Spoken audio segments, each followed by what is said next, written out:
Greetings and salutations to our fine podcast audience. Welcome to episode 174. We made it. But barely. I botched the intro like 4 times before we actually started. So, but we're here. We did make it. And for those of you who are keeping track, 2 weeks ago, it's taken him 2 weeks, but Ed now has his contact taken care of. My eye is thankful. His eye is not red and bloodshot. So happy. For those of you who have been keeping track for the past 2, because we filmed 3 in a row, so this is the same day. I know it's confusing to all you guys out there, but here we are. We have a question again. I want to say, what do you want to say? I noticed that the opening, which has traditionally gone a certain way, today has gone differently. Has it? Sorry. What do you mean? Well, normally it's greetings and salutations to our fine podcast audience. You say, and then you say the number. Yeah. Okay. And then he says we made it. Yeah. And then he says, I'm Jason. This is Ed. This is Nathan. I'm sorry. And 3 episodes in a row, he has ignored me and Nathan. I have not done that. I'm sorry. But that's okay. That's all right. It's okay. It's okay. Now I'm upset. Ed. You've been called to account. I know. I feel shamed in front of our super fans. I just wanted to call it out before they did, since it was the last one. There is no condemnation in superfans. All superfans have. Then I feel better. Have lost. I feel redeemed. Because apparently our only superfan is Jesus, where there is no condemnation. That's true. Praise God. Jesus is not a superfan. That's right. So, since there is no condemnation, this question is a conundrum. A conundrum. Don't y'all like my segue? Yeah, I do, man. So someone wants to know, can you help me make sense of the God of the Old Testament? He seems so angry and violent and like he does not share the same traits as Jesus. I've heard that before. I have felt that before. I've read that before. Yeah, me too. So I'm with you. Whoever asked this question, anonymous, I'm with you on that. Now, so the question is, how do we make sense of all that? Because let's just admit, there are some passages in the Old Testament that make God seem very angry and committing acts of violence against people and smiting hither and yon. Hither and yon. If you read it appears to be what he does. Yeah, and then we get Jesus in the New Testament, and no smiting and no hither.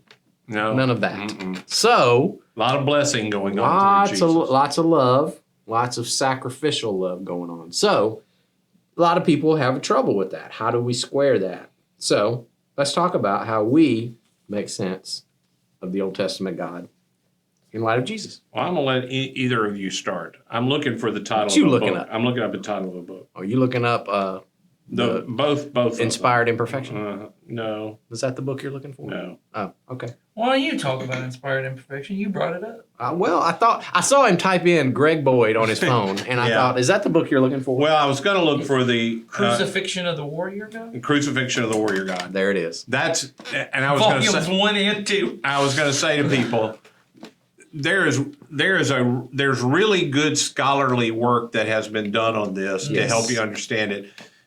So I would start with saying, which they're going to say too, we all have learned to view the Old Testament through the lens of Jesus, which isn't, we both learned it. I mean, we all three learned it primarily through Greg Boyd. He was our teacher on that kind of thing. There have been other people too, but you should know he didn't create it. This has been the way since early 200s into Christian life. In the early church fathers, they began to help people see this does explain things we've been reading in the prophets from long ago. In fact, you get a little glimpse of it now. It's about salvation when Philip talks to the Ethiopian eunuch, and he says he began at that point to explain that all this pointed to Jesus. And you get it on the road to Emmaus when Jesus says, he explained to them that the Messiah had to suffer. Did he not have to suffer? And he explained the Old Testament scriptures that they had read their whole life, and that his death and resurrection became the final piece that made all of that clear to people. The same is true about this. Now, we're going to talk about it some, but I would just, this is a hang up for you, or you want to really understand it, and you are capable and willing to wade through really scholarly books. Greg Boyd has a book two volumes Yeah.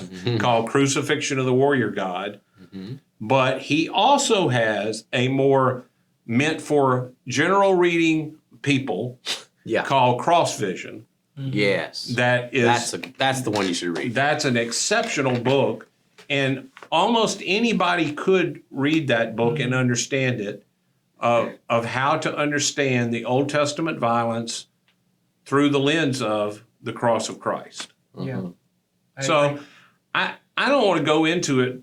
I mean, we talked about this a little bit in Ananias and Sapphira, which was a few Yeah. weeks ago. Another highly watched episode. Yeah. So we did touch on some of this, so you might want to go back and watch some of that. You might get a more full picture. Yeah. So I'm open for you guys to say, and I do think the book you were talking about, Inspired Imperfection, is also That a was great one. Yeah. That was the one that has really been formative for me Okay. personally. Talk about why. Well, let me start here. The way I grew up being taught that the Bible, how to approach the Bible, was that every word of the Bible is directly from God's mouth. And what I mean by that, and that's going to cause some problems, I know, but what I mean by that is that God approves of every single thing that was written in the scriptures and was attributed to him. Right. And one of the points Greg Boyd makes in that book is that not every single line of scripture is God or endorsed, in other words. And what he's saying is that some humans wrote some stuff down that might not exactly capture the character of God, but God still allowed it to happen. That's where the Inspired Imperfection title comes from. That there are things written about God, attributed to God, that people wrote down because it was from their perspective. God allowed it to stay in there, but it is not representative of his nature. Right. So, like, for instance, when the psalmist talks about, wanting God to slaughter babies, Right. Right. that was his expression of something that he would want. Of his and deep anguish. his anguish and his ups. He's angry and he's pouring all that out, and so, but God allows that to stay. And his point in the book is God has always been a suffering God, in that he has long suffered for us, even our misconceptions of him, and he allows that to happen because of his love and grace. And I don't want to get too deep into it, but for me that helped a lot. Yeah. To see that, okay, this somebody decided that this could be attributed to God, but maybe not. And so, and then you go back to what Ed just said, interpreting everything through the lens of Jesus. Everything that I see in Scripture that does not fit into the nature of who Jesus was revealed to be tells me that maybe it's not exactly representative of who God is. Yes. Maybe this was a person's interpretation, or maybe this was their experience that they were having at the time. So I still can see God through the lens of Jesus in everything. And even the New Testament itself at points begins to point to this. I think about the book of Hebrews, which our elders were studied together, and I know some of our small groups have been doing some study in Hebrews. Hebrews begins by saying, God has spoken in various ways through various means and times, and that's not the exact quotation, but he talks about through angels, through prophets, through people, but his final, full, complete revelation Yes. of who he really is Jesus. Yep. So even in that statement, it's saying that the old things we got, they weren't perfect. They were incomplete. Yep. They weren't exactly all the things that they should be. And they were written in a time, in a culture. And a lot of the Old Testament, if you understand, even some of the things that are really, really hard to understand, when you compare the God of Israel to the gods that were a part of the Canaanite region, he is so vastly different and more merciful and more loving. Because people make the point of, this Noah flood, it just wipes out the whole planet except for 8 people. Well, all the other gods of the region, they wipe out everybody. You know, God says, the people have come to the place that they just, you know, their destruction is inevitable, and I'm just basically speed it on is the way Genesis talks about that. But he still isn't done with human beings. So he finds the best one he can, which turns out ain't that great of a person. He's just the best one he can find because he loves human beings. And even that, though it's a faulty version, you begin to see that when God reveals himself in the Old Testament, he says, I'm compassionate, I'm long-suffering, I do forgive to 1,000 generations. And, you know. Well, even what we see mostly in the Old Testament of the sacrificial system that was set up in order to, you know, the Israel's way of worshiping of God, even that itself was, like you said, it was just a shadow of something greater that was coming. Right. And it wasn't, God never intended for, this is the way I want things to work. Right. He was accommodating to a culture that had cultures all around them that saw sacrificial systems as the only way to appease their gods. And so they come in and they create their own system of this. God accommodates it for a time, but says, no, that's okay. That's all right. But let's keep moving. And he keeps moving them away. He moves them away from every other Canaanite god. They're sacrificing humans. Exactly. And God says, that's not going to happen. We're not doing that. And then even plainly in the Old Testament says through one of the prophets, I don't really desire sacrifice. That's exactly right. That's not really what I'm about. That's right. And so there's a whole lot of that push-pull going on that you see in the Old Testament it is the story of a people who have been given a picture of God, and they're struggling to figure it out, and they're struggling to relate to him, and he's trying to pull them along throughout this whole historical story, and it is a growing revelation that goes all the way up to the point of Jesus. Right. That's right. That's how I see it. Yeah. I mean, I think I would agree on. I think Jesus is the primary way that we view everything in the Bible. I think it's the way we view everything in life is through Jesus, particularly through the cross. And then I think, it's okay to just wrestle with the stuff in the Old Testament. I like a lot of the stuff that Greg says, a lot of stuff other people say. I think Dallas Willard has a term he uses called, he doesn't talk about progressive revelation. He talks about a thing called progressive apprehension.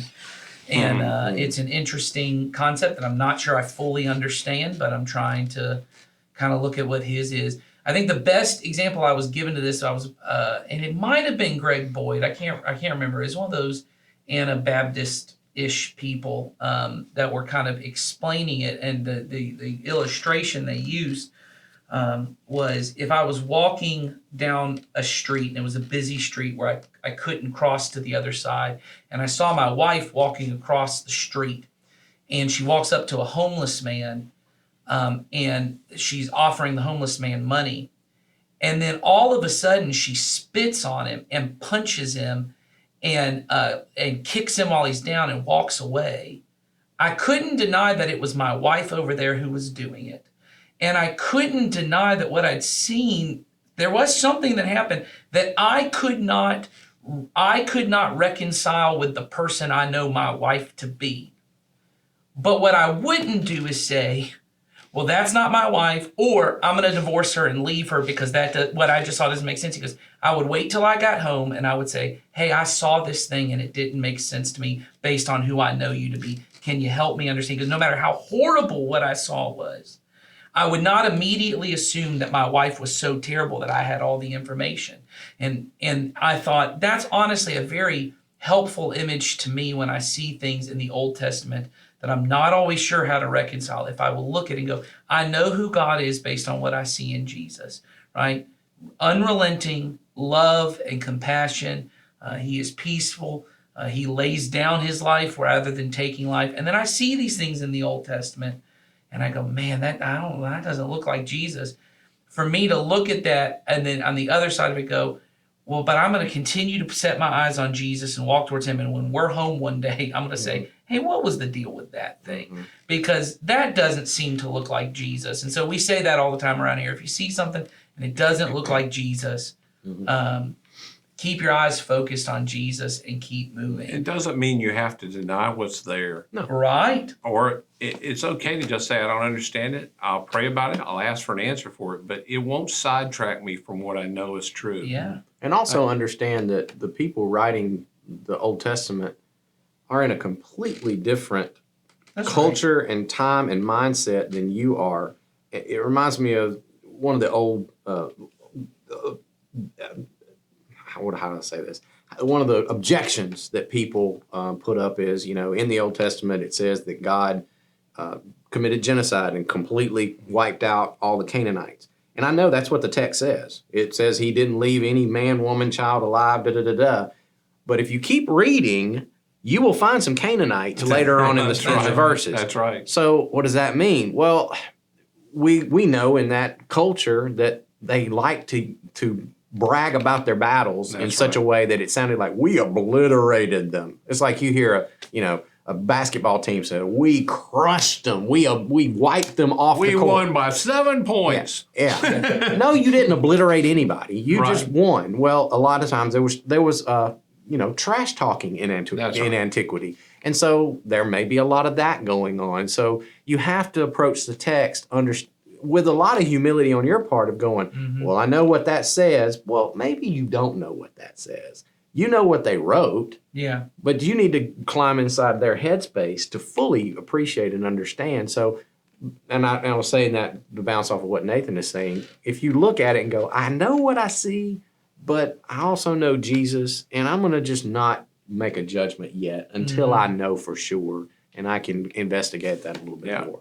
And I think it's hard for us to get into. I think it's hard for me, even though I have studied. I love reading ancient history because I know it's why other people read science fiction. It's so otherworldly if you just put yourself in it. It's so violent, but they're still very cutting. They're not stupid. These are not stupid people. No. They have the same thoughts we have. They're exceptionally cunning, but the violence is incredible, and the way that they view things, their view of everything in the world is just so vastly different than ours.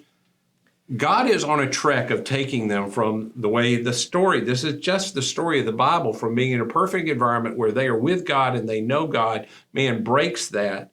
And there's a long passage of time. We read it and it's the flip of the page, but there's this long passage of time of chaos. I mean, just darkening and people getting worse and worse and more violent, to the point that when Noah comes on the place, the violence, God says, the violence of man has reached a point that he's just had his fill of the violence of human beings, and he regrets that that's taken place.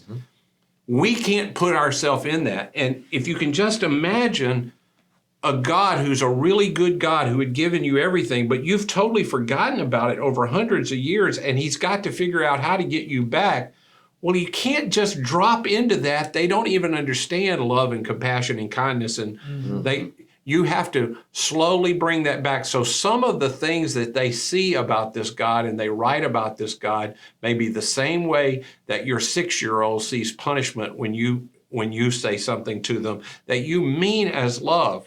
And you even said it very lovingly. In their mind, it came across as, my dad wants me to completely wipe out all, and you never said that. It's just God bringing these people that they've gone so, and we don't appreciate how far we've come because of the resurrection. Yes. The whole planet, even the planet that doesn't believe in Jesus, how far the planet has come and the kingdom of God has broken out, and how much goodness has come even to people who have not asked for it because of what Jesus has done, and God's revelation is continuing of himself, and you can see it all around you.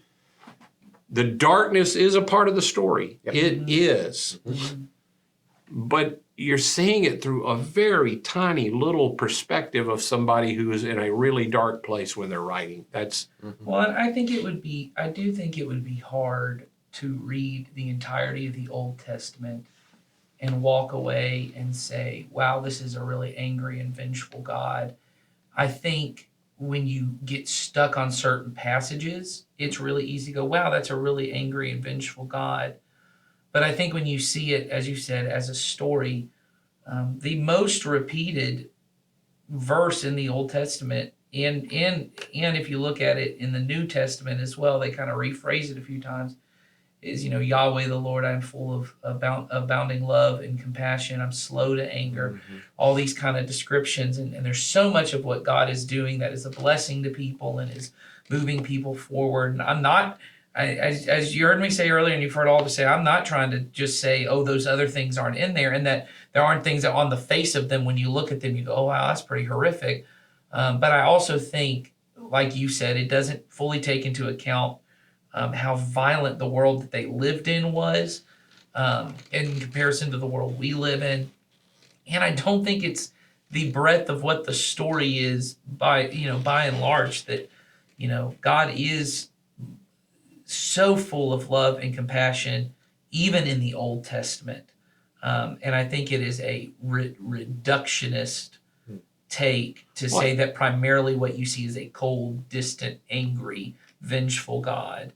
And I'm not accusing the person who wrote this. I think that's a pretty common take. No, I have been right there with this person. me There too. have been times in my life where I have been right there, and I think the reason is because those episodes of the angry appearance and the violence in the Old Testament, it stands out to us, one, because it's so different than our world.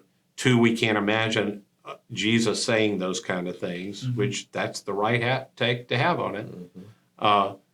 They're like little flashes of lightning. They grab your attention in a very dark time, so they stand out to you. You look at it and you go, what in the world is that? How does that come about? Well, and I think And the only reason you do is because of the difference that Jesus has made. That's right. yeah. Honestly, and like Ed mentioned earlier, in its context, those things were not shocking. Right. But to our ears today, they are shocking. That's right. Because of the change that has come about because of the movement of Jesus. Yes. And even in our world today, the places where we look at and go, I can't believe people still do that, is the places where the gospel has impacted the least. It's where the gospel is just, again, breaking into or used to be, and they turned their back. And you look at the way they treat each other, and you go, how do human beings do that to each other? No one thought that at the time of Noah. No one thought that at the time of these, where we're going to wipe out the whole. No one thought, how do you do that to human beings? It's what you do. Yeah. It's just what you do. Yeah. All right. I feel like we just scratched the surface on this. I got to tell you, But- honestly, it's hard for us in real this hard. podcast to decide to answer that as fully, and I apologize. I do think those are the best. There's lots of them. You can read other people's answers on it. And there are people that absolutely say, no, God was just that way in the Old Testament, and that's what was required. Sure. And I was taught that. And I believed that. I don't believe that anymore. I can't reconcile it with Hebrews. It says Jesus is the final complete, and that those others were that's what came through those people. And it's not that it's not true. It's just their glimpse of it. You just reminded me. There's a book. I have not gotten to it yet, but it is on my list to read. That is on this topic right here. It's by Brian Zond. It's called "Sinners in the Hands of a Loving God." Oh, yeah. And I know enough of the book to know it deals with this question in a really good way. But I haven't. I have to confess, I haven't read the book yet. I plan to. That's another one that I would imagine is pretty easy to read. I'm sure that's probably true. That might be helpful as well. So, but lots of good stuff out there. If you want more, send us something. We'll answer more on that. If you want more specifics, email one of us. We can take care of that too. I haven't said this in a couple of episodes, but continue to send questions right there in the description to this podcast, this video, whatever you're And doing. apparently names. And some names. If you want to name the podcast, we might read them. We might take them in It consideration. feels like we missed our chance. I do too. It's just a joke now. We Well, have no, no we name. could choose a name. We have no name. If somebody comes up with a great name, Yeah, you gotta get I'm- a good name in there. but Mhm. it needs to be good. Mm-hmm. Yes. And I'll tell you what won't play with this crowd. Cute doesn't play with us. No. Look at us. I know. It don't play here at all. Puns? Mm-mm. Not so much. That's not gonna get over the bar. No. So yeah, you send them away. We'll see what we get. So we will be back next week with whatever question you put in next, because I am to the end of the list. So write us in, ask us what you want us to talk about. See ya. Hey.